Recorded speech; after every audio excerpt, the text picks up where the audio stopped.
He who dares not follow love's command errs greatly. Lancelot, the Knight of the Cart, circa 1175 to 1181, Charlatan of Troy. De Troy. In context, focus Arthurian chivalric romance. Before 1138, Welsh cleric and chronicler Geoffrey of Monmouth's Histoire Regum Britanniae popularizes the legend of King Arthur.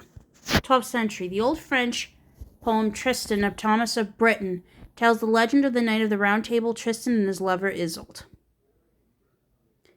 After 13th century, the 5-volume Lancelot Grail cycle, written in Old French by anonymous clerics, gives an account of Lancelot's quest for the Holy Grail. 1485, in Le Mot d'Arthur,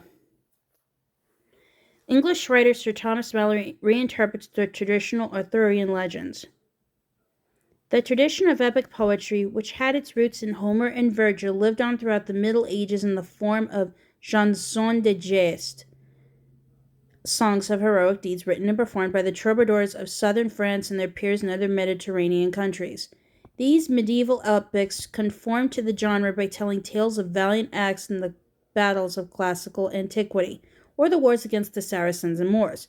But in the 12th century, these tales of knights and their adventures assumed a different tone, as the idea of courtly love began to replace military exploits as the predominant theme, and the emphasis shifted from heroism to noble deeds. Arthurian legend. The poet credited with introducing this change was Charlatan de Troy, a trouvère, the northern French equivalent of a troubadour, who took his inspiration from the legends of King Arthur and his Knights of the Round Table. In Chrétien's time, there were two distinct cultures in France, recognizable by their dialects. In the south, the troubadours used the langue d'oc, while the language of the trouvère was the northern langue d'oc. It is no surprise that when Chrétien could turn his attention away from the classical Mediterranean and southern French heroes, turning it instead toward the so-called matter of Britain, the legends of Britain and Brittany.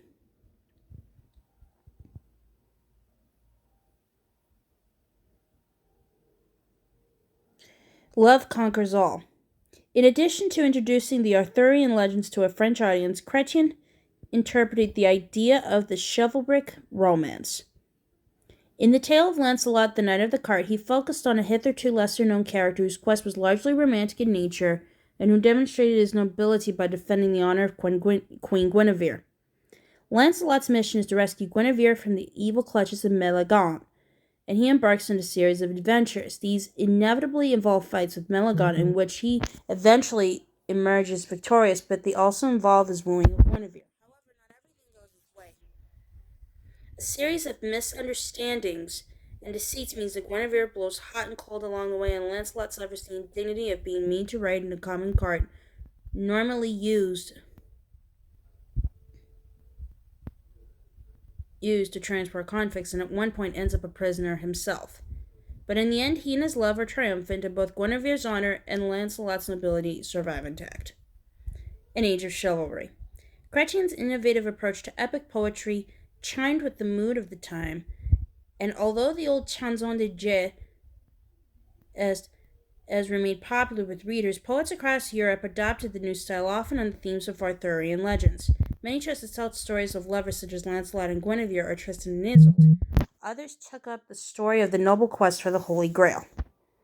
During the 13th century, however, the idea of epic poetry was on the wane, and the Arthurian romances were more frequently told in prose, reaching their high point with Sir Thomas Malory's Le Mort d'Arthur.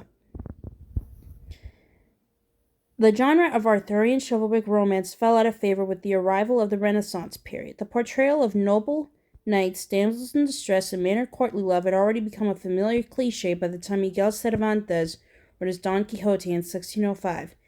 Although the words chivalry and romance still retain their association with that mythical medieval world. Chrétien de Troyes. Little is known about Chrétien de Troyes, a troubadour who in the late 12th century served in the court of Marie of France. His adoption of the name de Troyes suggests that he may have been from Troyes in the Champagne region of France, southeast of Paris, but instead may refer to his patron Marie, Countess of Champagne, whose court was in Troy.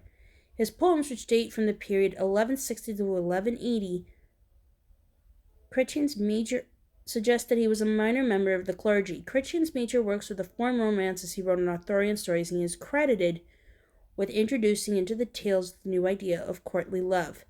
In the affair between Lancelot and Guinevere, a fifth poem, Percival, the story of the girl, was unfinished when he died around 1190. Other key works, circa 1170, Eric and Enid, circa 1176, Cleges, 1177 to 81, Yvain, Knight of the Lion.